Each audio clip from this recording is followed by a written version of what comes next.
Okay, here we are, the final video from me, a concise guide to critical thinking about morality, chapter 13, lesson 15. So ethics. I'm going to give you a little bit of information here that's not found in the textbook. Ethics is really a discussion about the rightness or wrongness of human behavior. That's the way we define it in the ethics class that I teach at LCC. And here we'll discuss the issues, define them, prescribe them, make an argument, and take a look at some of the theories presented about how to make moral decisions. So that's what it is with ethics, the discussion of rightness or wrongness of human behavior. Now, there's a difference between ethics and morality. And a lot of people don't think about this, or if you ever recognize it at all, but they're often interchangeable. People use them interchangeably without thinking. Typically, we do use them the way I'm going to set this up. But they are two different words. Ethics does come from a Greek word, and this is it, as you see here. Ethos and morals come from the Latin term mores, or more. That comes from, moral. So there you go. Most commonly used, though, ethics is the discussion of the activity, whereas the behavior being discussed is the actual behavior. Like they might be discussing what's the ethics of this decision or this law or this, and they'll have a great big discussion about this event. What's the ethics of having prostitutes and legalized in our community? Prostitution itself, though, is a moral behavior that's usually discussed. So that's one way to look at that. But the specific moral behavior versus the discussion about it is ethics. And it's moral to kill someone without reason. It's immoral to kill someone without reason. And what do the ethics committee say about that? And those are ways we look at it. So a moral statement, as in the book, now we're just going to look right at this. We're not going to make a big to-do about ethics so much. But a statement, because we do have a class about ethics, and it does discuss different moral behaviors as a whole. But here, a moral statement is what we're looking for in argumentation and critical thinking. A statement asserting that an action is right or wrong. It's giving it a moral or immoral idea, making a judgment about it. Or it could be about a person or a motive, calling it good or bad. And so here we have three moral statements. Serena should keep her promise to you. She's giving you a prescriptive statement about what they are, about what she should do. And it's probably a good thing. That's what she should do. It is wrong to treat James so harshly is a moral statement because it's telling you that it's wrong. And abortion is immoral. It's obviously a moral statement. You probably think it's bad. Maybe if you're against abortion, you don't see the wrongness in it if you're for abortion. So there's a difference between descriptive and prescriptive statements. A descriptive statement describes the situation or idea that we're being discussed. So Serena is my teenage daughter. She's 16. That's descriptive. Abortion is a killing of an unborn child or stopping of a beating heart. Different ways it's taking a fetus and stopping it from growing, taking it out, something like that. Slavery is keeping someone from freedom of choice and forcing them to do labor, work for you. But the prescription concerning these things, it's a prescriptive statement. Think about it like taking prescriptions from the pharmacy or the doctor that gives you pills for certain things. Here's your prescription. You should do this 2 times a day or whatever. That's a prescription. That's what a prescriptive statement does. It's telling you what you need to do or what you should do to be right or to not do to prevent wrongness. You should not have slaves. One should not have an abortion. Serena should keep her promises. Those are moral statements versus non-moral statements. Serena should make her bed or take out the trash, take a shower, whatnot. Those aren't necessarily moral ones. So a non-moral statement we'll look at is an assertion that his action is moral or immoral, good or bad, is a moral statement. But the non-moral statements just describe, so they're descriptive in nature. Serena did not keep her promise. It's just saying, hey, she didn't do that. James was treated harshly. It's just saying how he was treated. It's not giving a judgment if that was bad or if it was good. Just telling you what is. A very important critical differentiation here, because in, say, the court of law, you'll need to learn the difference between what's being described or whether someone is trying to ascribe to it a wrongness, a rightness, a badness, or a goodness. Make that distinction in your mind. Some people think abortion is immoral. That's just a statement that's true. A lot of people do think that. To say it's immoral or to say it's okay is making a moral statement. These three are non-moral statements. An argument whose conclusion is a moral statement is what we're looking for a moral argument. Okay? The standard moral argument is a mixture of moral and non-moral statements. Now, I'm not always sure that there are non-moral things in there, but it does have to be descriptive. So in that case, it would be non-moral. At least one premise is a moral statement that asserts general principle or moral standard. So here's the moral argument. It is wrong to inflict unnecessary pain on a child. Just calling it wrong. Unnecessary pain. Spanking inflicts unnecessary pain on a child. That's the non-moral premise. The first one is saying it's wrong, so it's a moral premise, and therefore spanking is wrong. It's the moral statement. It's a conclusion of that argument. It's a moral argument because it's about morality. It's not about whether it's right or wrong to make a bed, or right or wrong to drive a car, or right or wrong to wear pink. Sometimes we have to find implicit premises. We did this in chapter 3 early in the semester. Torturing prisoners of war is a case for intentional mistreatment. I'll give you these two premises. Prisoners of war should not be tortured, and this is found in the book. Those two premises don't really have the oomph. It's not a syllogism, and there's not three there. It doesn't have the oomph to make a moral argument. There's something lacking. Do you remember what that's called? It's an enthymeme.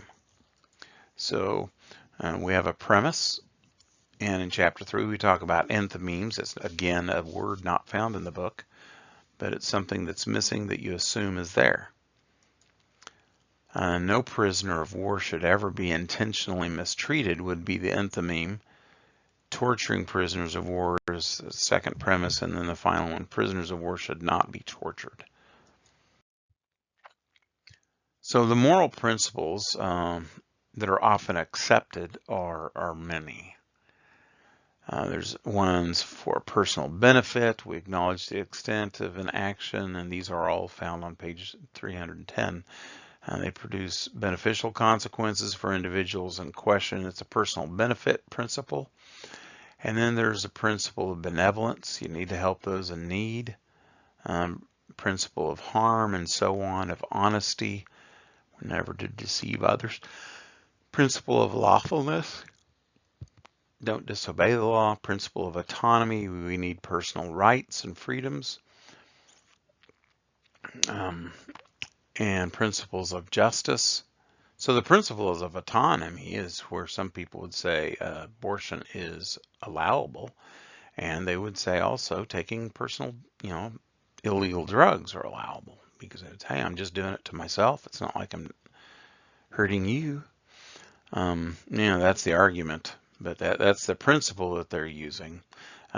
Maybe taken into a different context where I have the autonomy to go running if I want, or to exercise, and I don't have to do yoga. I don't have to lift weights. I can go to the gym and run on a treadmill, or I can stay home and do aerobics or something. But I have the autonomy to eat what I want. The principle of autonomy sort of thing. Principle of justice is acknowledging a person's right to due process, fair compensation for harm, and fair distribution of benefits. That's the principle of justice. We need some equity and balance. And there are rights, acknowledging a person's right to life, information, privacy, free expression, and safety. Those are personal rights we feel pretty high here in America. Then there are a couple other moral principles often assumed and or accepted. One of them is a golden rule. People might use that about our rights. We need to do unto others what you would have them do to you. These are just different principles. I'm not saying that these are what you have to do, but they are out there. We need to gauge the truth of these moral principles.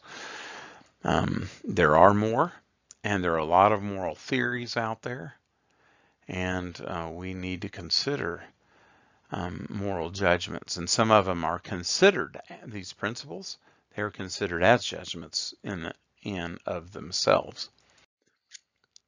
I would like to see morality like this. I tell students in my class, and I have them write up a couple papers in the other class I teach in ethics. So there are three parts to this picture I want you to recognize. One, the agent, that's you, the driver. Here you just see your hands, or his hands probably, but nonetheless, you have the agent driving a vehicle, and that's you, the agent. The moral theory is the car. So this moral theory could be egoism, it could be deontology or utilitarianism, different things. That's the way you make decisions. It's your vehicle of decision making. And then away from the vehicle, you have this road. And you're driving down the road, and I don't really like the decision-making process because it's not the process of decisions at all. It's just the road in which you're going to come up with all sorts of signs. Drive carefully, 55 or 85 or whatever. You have to make a decision. Am I going to do that or do this? Go left, go right, up, down. Those are all your moral decisions in life. Should I do this or should I do that? And we go through this road of life having to make decisions all of the time. And that's just the road we're going on. And the moral theory is the vehicle with which we make decisions by, but we have our own personal worldview as an agent. And every one of us have a little bit different scoop in the way we view things and the way we make decisions. And so, at any rate, I use those that as an illustration to help us understand the role of the agent, the role of the moral theory, and the challenges in life we have. So we need looking at these different judgments. We're considering them, and moral judgments that we consider credible after we've carefully and dispassionately reflected upon them. Now, we don't just make judgments quickly, or at least we shouldn't.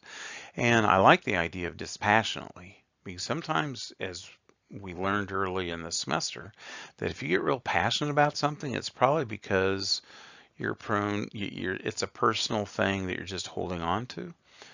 And you're probably not going to make the best decisions about that. And so in jury, case of jury duty and deciding who their jury is going to be, they look for dispassionate people. They don't look for people that are holding on to things. Pertaining to either the specific cases or general statements, it can constitute what philosophers have called our moral common sense. So the way you make decisions is your moral common sense, your world view, and they are not fallible guides to morality, but unless we have good reasons for doubting their soundness, we can trust them. And it's good. We need to take on to some of these different moral guidelines called normative theories.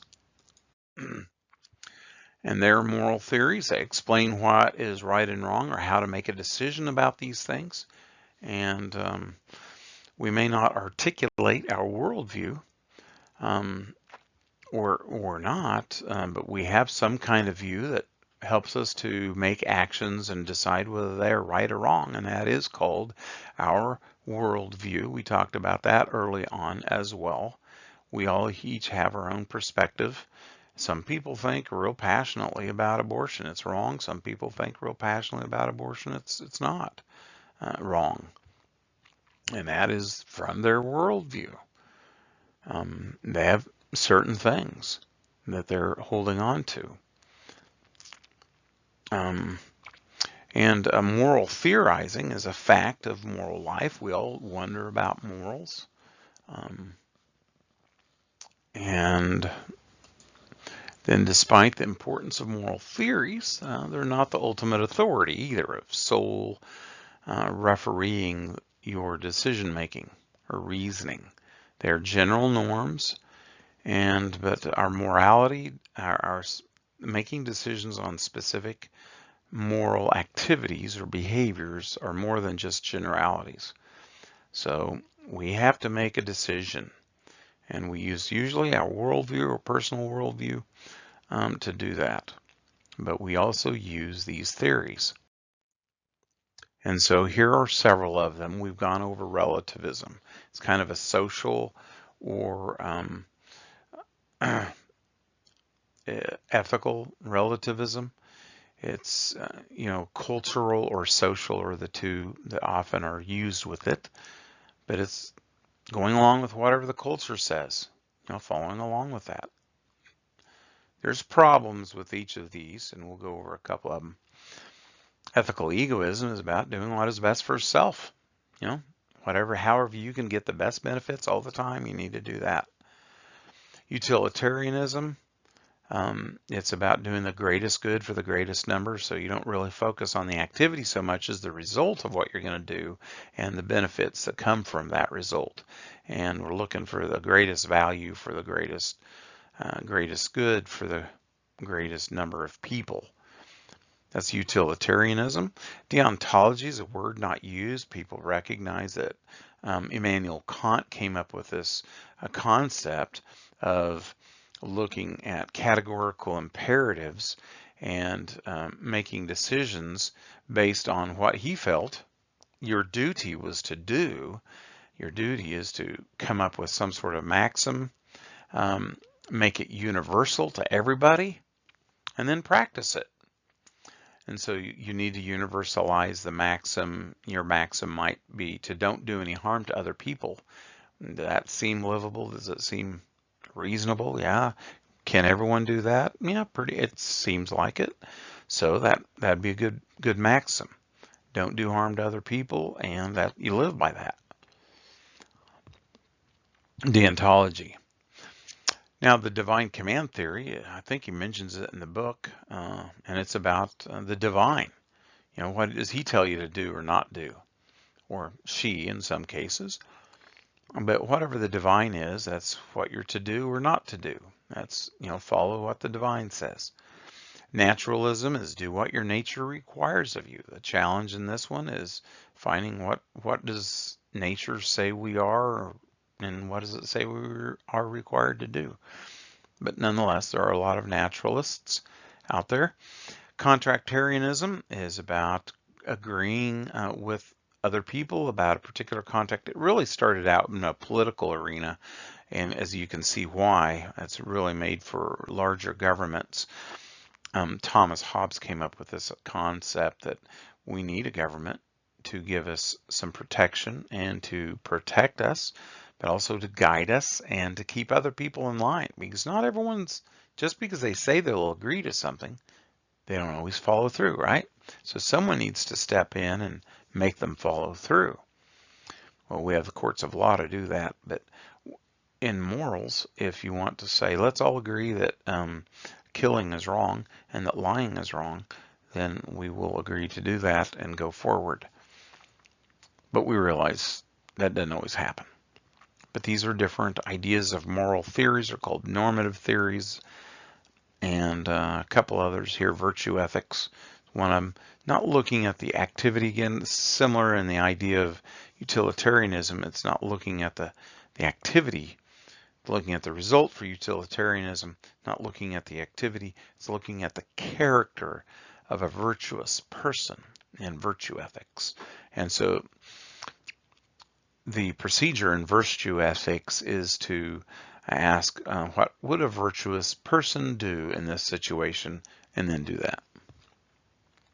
Feminist ethics is leaning not on justice so much, but on care and compassion. Pluralism is kind of mixing and matching and using your own thing and doing, not recognizing any one theory. No, none of these are necessarily, but are the ultimate guiding light. You may have to work around a few. They may be virtues or different prima facie duties that one may take, but pluralism is another one. And particularism, it all depends on the situation. So we're going to look particularly into what aspects are going on here. We'll make a judgment call and call it situational ethics. But anyway, so there you have a lot of them. There's more out there. Just not going to look at them.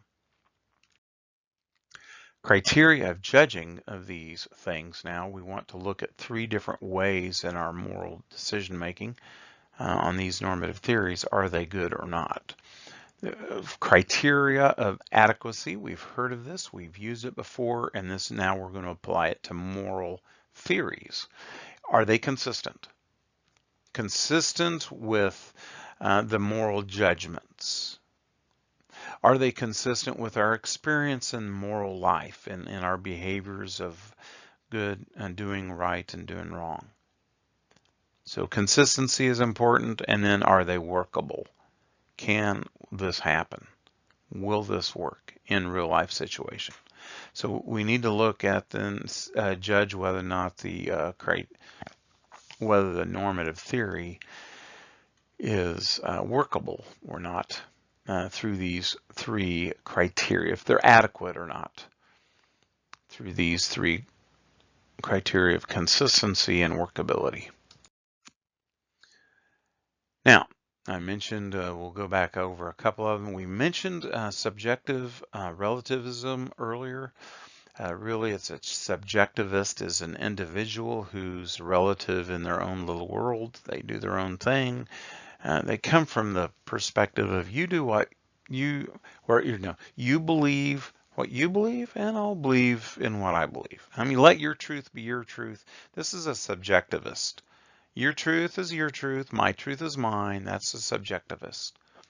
A subjective relativist is one that does that as a culture, as a larger group usually. Makes an action right for them is what's approved or disapproved by that person, or in culture, it's by that culture. Moral philosophers think the theory has several problematic implications. One, its infallibility, because it's saying, hey, there can't be anything right. I'm the ultimate authority, and so it's pretty weak because it allows me to think that, hey, it's okay to rape you, and it allows youth to think it's okay to kill anyone I choose to, and they may or may not ever conflict, but it just stops and make you think, okay, this doesn't sound right, doesn't work. Near impossible to ever really have a moral disagreement when everyone thinks they're totally right, and that I think we're seeing a lot of this right now, at the end of the early on in the 21st century in 2021, we see a lot of subjective relativism. And people just say, nope, this is what this is.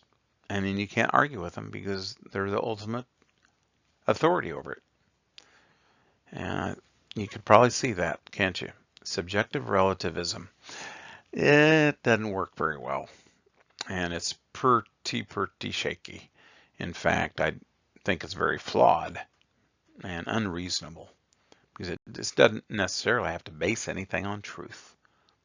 But going on, social relativism is just the subjective relativist as a large group. What makes an action right is what is approved by the society or culture as a whole. So here moral philosophers have the same issues with this. If we go into social relativism, one president can say, hey, it's okay to let's just shoot everybody you want to, no biggie. And the other one says, no, you can't. It is a biggie. I mean, it's inconsistent and it's pretty fallible. Social reformers would always be wrong in this case because you can't disagree with social relativism by definition. So it doesn't work.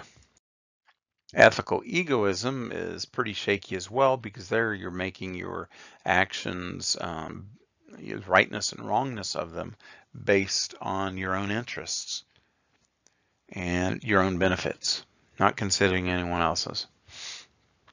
Critics say the theory is implausible because it sanctions all sorts of abominable acts. I can just do whatever I want. Rape, kill, steal, burn, whatever. Because, hey, it benefits me. So we have to look at some legal reasoning.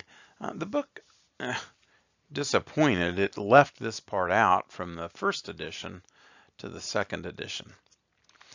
But recognize in our court system in the United States, and most courts are trying to do this to some degree, that they use deductive reasoning, and the judge ascertains a relevant rule, identifies the facts, and then the ultimate rule or the judgment comes.